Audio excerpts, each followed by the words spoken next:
Today I am uploading a video and the topic of my video is teamwork. It is very interesting topic. जैसे कि नाम से ही clear हो रहा है, टीम में रहकर काम करना टीम वर्क कहलाता है। टीम वर्क की रिक्वायरमेंट ओनली कॉर्पोरेट सेक्टर में ही नहीं है, बल्कि हर फील्ड में हर उम्र के पर्सन को टीम वर्क की रिक्वायरमेंट रहती है। उन्हें सबको टीम वर्क करना आना चाहिए, ये आज के समय की ज़रूरत है। जब एक ग्रुप ऑफ पर्सन जिसमें बहुत सारे लोग रहते हैं, दो या दो से ज़्यादा कितने भी लोग हो सकते हैं, मिलकर किसी एक काम को करते हैं और एक कॉमन गोल को अचीव करते हैं, उनका एक कॉमन टारगेट रहता है, तो उस कॉमन गोल को अचीव करने के लिए एक ग्रुप में रह के जो काम करते हैं उसे हम टीम वर्क कहते हैं। टीम वर्क को समझने के लिए आज मेरे पास एक बड़ा अच्छा एग्जाम्पल है। आप में से बहुतों ने बचपन में कभी ना कभी किसी ना किसी से खरगोश और कछुए की कहानी सुनी होगी, हेयर एंड द टॉर्टोइस वाली, और उसका मोरल ऑफ द स्टोरी भी आप सबको याद होगा। लेकिन आज मैं आपको एक जो कछुए खरगोश के थ्रू एक ऐसा एग्जाम्पल समझाना चाहती हूँ जो कि उससे थोड़ा डिफरेंट है। वो सेम नहीं होगा, कुछ अलग है, जो आपको वीडियो के अंत तक पता चल जाएगा। तो चलिए स्टार्ट करते हैं। Once upon a time, a tortoise and a hare had an argument about who was faster. They decided to settle the argument with a race. They agreed on a route and started off the race. एक बार की बात है कि एक कछुआ और एक खरगोश, उन दोनों में बहस हुई कि वो दोनों में से तेज़ कौन है। खरगोश कह रहा था मैं तेज़ हूँ, कछुआ कहता है मैं तेज़ हूँ। तो उन्होंने डिसाइड किया कि हम एक कंपटीशन करेंगे, एक रेस लगाएंगे, जिससे हमें ये क्लियर हो जाएगा दोनों में से तेज़ कौन है। तो उन्होंने क्या किया, उन्होंने एक रूट डिसाइड किया, जिसका उन्होंने एक स्टार्टिंग पॉइंट और एंडिंग पॉइंट डिसाइड कर लिया और उन्होंने रेस की तैयारी शुरू कर दी। The hare shot ahead and ran briskly for some time. Then, seeing that he was far ahead of the tortoise, he thought he had sit under a tree for some time and relax before continuing the race. खरगोश कुछ समय तक काफ़ी दूर तक तेज़ी से भागता रहा। फिर उसने देखा कि वो कछुए से बहुत आगे निकल आया है, तो उसके मन में विचार आया कि क्यों ना इस आगे एक पेड़ है, उसके नीचे कुछ देर में बैठ जाऊं और रिलैक्स कर लूं और फिर उसके बाद रेस स्टार्ट करूं। He sat under the tree and soon fell asleep. The tortoise plodding on overlooked him and soon finished the race, emerging as the undisputed champ. खरगोश पेड़ के नीचे आराम करने के लिए बैठ गया और जैसे ही उसने आराम करना शुरू किया, उसे गहरी नींद आ गई।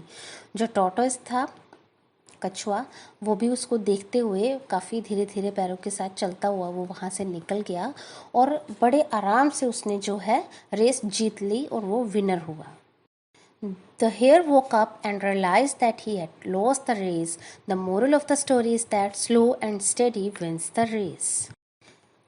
खरगोश उठा और उसे रियलाइज़ हुआ कि वो रेस जो है वो हार चुका है। तो इस कहानी से हमें क्या शिक्षा मिलती है? Slow and steady wins the race, कि धीरे और स्थिरता से जब हम कोई काम को करते हैं तो हम उस काम में अवश्य ही विजयी होते हैं। ये इस कहानी का वो वर्जन है जो हम शुरू से बचपन से सुनते आ रहे हैं और जो सुन के हम बड़े हुए हैं। But then recently someone told me a more interesting version of this story. It continues. कुछ समय पहले ही किसी ने मुझे कि इसका बहुत ही इंटरेस्टिंग वर्जन इस कहानी का बताया है, जो कि अभी आगे और चलेगा। The hare was disappointed at losing the race and he did some defect prevention, or we can say root cause analysis. He realized that he had lost the race only because he had been overconfident, careless and lax. खरगोश काफ़ी निराश था क्योंकि वो race हार चुका था, पर उसने उसके बाद हार नहीं मानी। उसने उसके लिए रूट कॉज एनालिसिस किया, मीन्स कि जो भी कारण रहा उसके फेलियर का, उसने उसकी जड़ तक जाने की कोशिश की कि उसके पीछे असली रीज़न क्या था जिसकी वजह से वो हार गया। फिर उसे रियलाइज़ हुआ कि वो रेस जो हारा है वो सिर्फ इन 3 कारणों की वजह से हारा है। पहला है ओवर कॉन्फिडेंस, दूसरा केयरलेस, तीसरा है लैक्स मीन्स कि बहुत ढीला रहा, केयरलेस लापरवाह, और ओवर कॉन्फिडेंट बहुत ही ज़्यादा ज़रूरत से ज़्यादा कॉन्फिडेंस भी कई बार सही नहीं होता है। कॉन्फिडेंस और ओवर कॉन्फिडेंस में यही फ़र्क है कि अगर मान लीजिए मैं आपसे कहूँ कि अगर मैं कहूँ कि मैं ये काम कर सकती हूँ, तो मैं ये कहूँगी कि ये मेरा कॉन्फिडेंस है, मैं कॉन्फिडेंट हूँ कि ये काम मैं कर सकती हूँ, मुझे आता है। लेकिन अगर मैं ये कहूँ कि मैं ये काम सिर्फ मैं ही कर सकती हूँ और कोई नहीं कर सकता, this is called over confidence. तो वही चीज़ उसको हो गई थी जिसकी वजह से वो हारा, लेकिन उसने उसको खुद ही रियलाइज़ कर लिया। If he had not taken things for granted, there is no way the tortoise could have beaten him. So he challenged the tortoise to another race. The tortoise agreed. अगर कछुआ इन चीज़ों को टेकन फॉर ग्रांटेड ना लेता तो कोई ऐसा तरीका नहीं था जिससे कि टॉर्टोइज उसको हरा पाता। उसने उन चीज़ों के प्रति लापरवाही दिखानी शुरू कर दी, उसकी कोई वैल्यू नहीं रही जिसकी वजह से कि वो हार गया। इसीलिए उसको अब ये लगने लगा कि अब कोई तरीका नहीं कि टॉर्टोइज मुझे हरा सके। सो उसने उसको फिर से चैलेंज कर दिया अनदर रेस के लिए। टॉर्टोइज भी उसके लिए एग्री हो गया। This time the hare went all out and ran without stopping from start to finish. He won by several miles. इस पर खरगोश बिना रुके तेजी से भागता रहा जब तक कि उसने रेस का अंत नहीं कर लिया, और वो काफ़ी मील पहले ही उससे, अभी कछुआ काफ़ी मील पीछे था, उससे पहले वो फिनिश पॉइंट तक पहुंच गया और जीत गया। The moral of the story is fast and consistent will always beat the slow and steady. Moral of the story या कहानी की शिक्षा यही है कि जो फास्ट है, तेज़ होते हैं, कंसिस्टेंट होते हैं, यानी बिना किसी रुकावट, बिना किसी अवरोध के काम करते हैं, वो हमेशा स्लो एंड स्टडी करने वालों को हरा देते हैं। स्लो मीन्स धीरे और स्टडी मीन्स स्थिर, स्थिर रहने वालों को ये हरा सकते हैं। If you have two people in your organization, one slow, methodical and reliable, and the other fast and still reliable at what he does, the fast and reliable chap will consistently climb the organizational ladder faster than the slow, methodical chap. अगर किसी organisation में आपके पास दो लोग हैं जिनमें से एक थोड़ा स्लो है, मेथोडिकल है, मीन्स कि ऑर्गेनाइज्ड है, रिलायबल है, विश्वसनीय है, और दूसरा जो है वो फास्ट है और रिलायबल है, तो क्या होगा? जो फास्ट और रिलायबल होगा ना आदमी या कोई भी पर्सन, कोई भी एम्प्लॉय, वो कंसिस्टेंटली सक्सेस की तरफ बढ़ता चला जाएगा। ऑर्गेनाइजेशन में उसको फास्ट जो है सक्सेस मिलेगी। किसके कंपैरिजन में? जो स्लो मेथोडिकल है उसके कंपैरिजन में। It's good to be slow and steady but it's better to be fast and reliable. तो इसमें हमें यही समझ आती है अभी तक की कहानी से कि स्लो एंड स्टडी होना बहुत अच्छी बात है, लेकिन उससे बेहतर है फास्ट एंड रिलायबल होना, क्योंकि उसमें भी कोई नुकसान नहीं है। अगर फास्ट हैं तो काम जल्दी करते हैं, रिलायबल डाटा है, अगर आपके पास कोई भी काम कर रहे हैं वो रिलायबिलिटी है, उसमें उसकी क्वालिटी है ऐसी वाली, तो फिर उसमें कोई हर्ज नहीं है, वो वे जो है वो उससे बेटर है। अभी आपको लग रहा होगा कि स्टोरी यहाँ पे ख़त्म हो गई, लेकिन ये अभी भी ख़त्म नहीं हुई।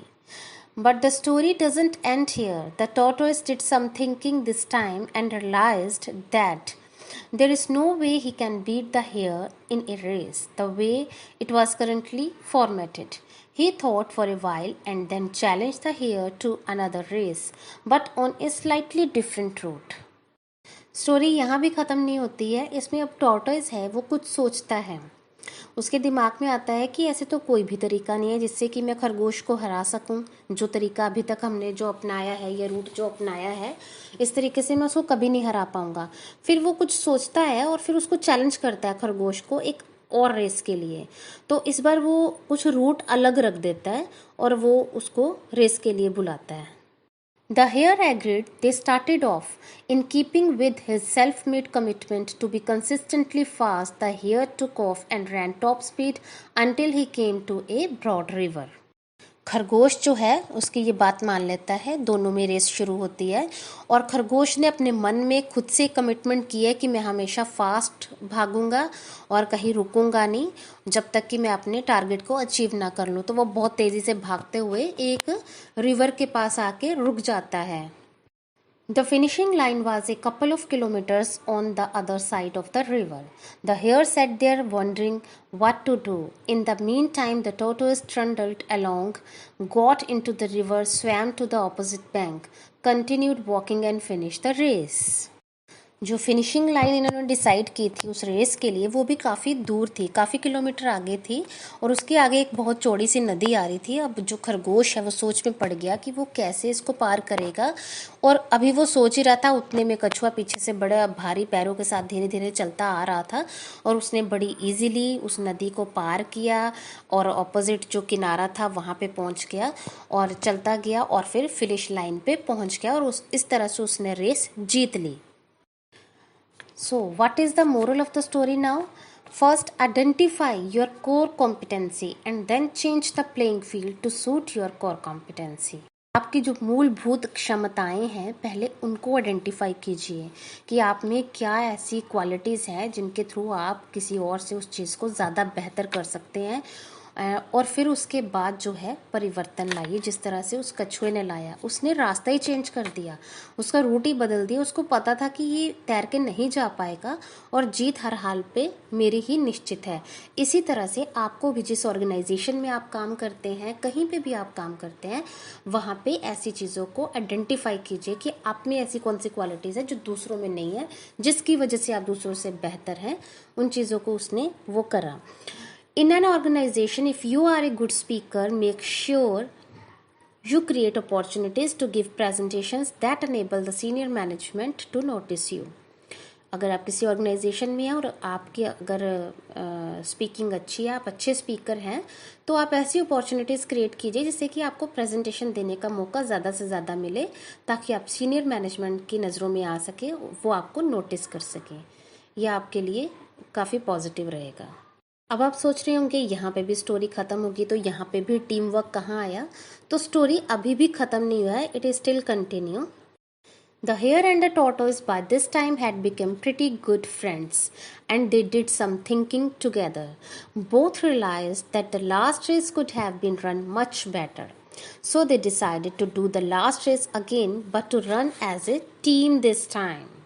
अब कछुआ और खरगोश बार बार रेस लगा के बहुत अच्छे फ्रेंड्स बन चुके थे। अब उन्होंने ये सोचा कि हमारी जो लास्ट रेस थी वो ठीक थी, लेकिन वो और अच्छी हो सकती थी। तो उन्होंने डिसाइड किया कि इस बार हम ये वो लास्ट वाली रेस सेम ट्रैक पे हम दोबारा से लगाएंगे, लेकिन अब हम अलग अलग रेस नहीं लगाएंगे, अब हम एक टीम के रूप में रेस लगाएंगे। अब हम एक टीम में हो जाएंगे और दोनों एक साथ एक टीम के लिए ही रेस लगाएंगे, अलग अलग टीम से नहीं करेंगे वो। They started off, and this time the hare carried the tortoise till the river bank. उन्होंने रेस शुरू की और इस बार क्या हुआ आप देख रहे हैं पिक्चर में भी। खरगोश ने कछुए को अपनी पीठ पे बिठा के वहां तक ले आया जहाँ पे आगे नदी शुरू होती है, उसके किनारे तक उसको ले आया। क्यों ले आया? क्योंकि उसको पता है अगर जल्दी रेस खत्म करनी है तो मुझे उसको अपनी पीठ पे बिठा लेना चाहिए, जहाँ की मेरा एक कैपेबिलिटी है कि मैं तेज़ भाग सकता हूँ। कछुआ टाइम लेगा तो वो जल्दी उसको कर सकता है, ये उसकी क्वालिटी है। उसने उसको पीठ पे बिठा लिया, एक टीम बन के वो वहाँ तक बहुत जल्दी पहुँच गए। Then the tortoise took over and swam across with the hare on his back. फिर उसके बाद क्या किया? अब आगे नदी थी, उसमें खरगोश नहीं तैर सकता था, तो कछुआ नीचे उतरा। कछुए ने खरगोश को अपनी पीठ पे बिठाया और जितने भी चौड़ी नदी थी उसको तैर के पार करवाई। On the opposite bank, the hare again carried the tortoise, and they reached the finishing line together. They both felt a greater sense of satisfaction than they had felt earlier.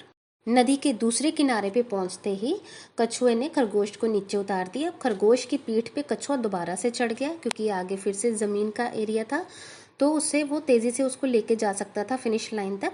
उसने उसको बैठाया और तेज़ी से भागता हुआ उसको फिनिश लाइन तक ले गया। और इस पर क्या हुआ? दोनों को बहुत ही ज़्यादा सेटिस्फेक्शन हुई। उन्हें इस बार लगा कि हमारी जो रेस है बहुत अच्छे तरीके से एंड हुआ है और बहुत अच्छे तरीके से कंप्लीट हुई है। Now, what is the moral of the story? It's good to be individually brilliant and to have strong core competencies, but unless you are able to work in a team and harness each other's core competencies, you will always perform below par, because there will always be situations at which you will do poorly and someone else does well. इसमें moral of the story यही है कि ये बहुत अच्छी बात है कि इंडिविजुअली हम बहुत ब्रिलियंट है किसी काम को करने के लिए या बहुत सारे कामों को करने के लिए, और हमारी जो मूलभूत क्षमताएं हैं वो बहुत स्ट्रॉन्ग है, मजबूत है। लेकिन अगर हम एक टीम में रह के काम नहीं कर सकते, अगर हम दूसरे की मूलभूत क्षमताओं को उजागर नहीं कर सकते, तो हमारा जो काम होगा वो स्टैंडर्ड से हमेशा नीचे ही होगा। जो भी हमारा रिक्वायर्ड स्टैंडर्ड है ना, वो उसको कभी अचीव नहीं कर पाएगा, उससे नीचे रहेगा। क्यों? क्योंकि कई बार ऐसा होता है कि जब भी कोई काम होता है ना, उसमें टीम में कुछ ऐसी सिचुएशंस आती हैं जब कुछ ऐसी चीज़ें हो जाती हैं कि कुछ चीज़ों में हम काफ़ी लो होते हैं, पुअर होते हैं, लेकिन उसमें कोई दूसरा जो होता है उसको बहुत अच्छे ढंग से उसको कर सकता है। तो इसीलिए अगर एक दूसरे की कमियां या एक दूसरे की अच्छाइयां आपस में मिल जाए तो हम एक टीम में बहुत अच्छे से अच्छे रिजल्ट लेके आ सकते हैं।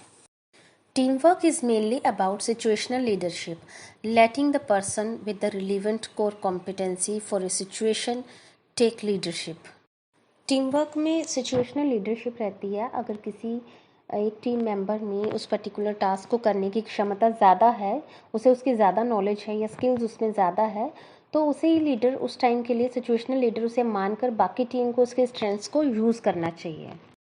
There are more lessons to be learn from this story, जिसमें से नंबर 1 है, note that neither the hare nor the tortoise gave up after failures. The hare decided to work harder and put in more effort after his failure.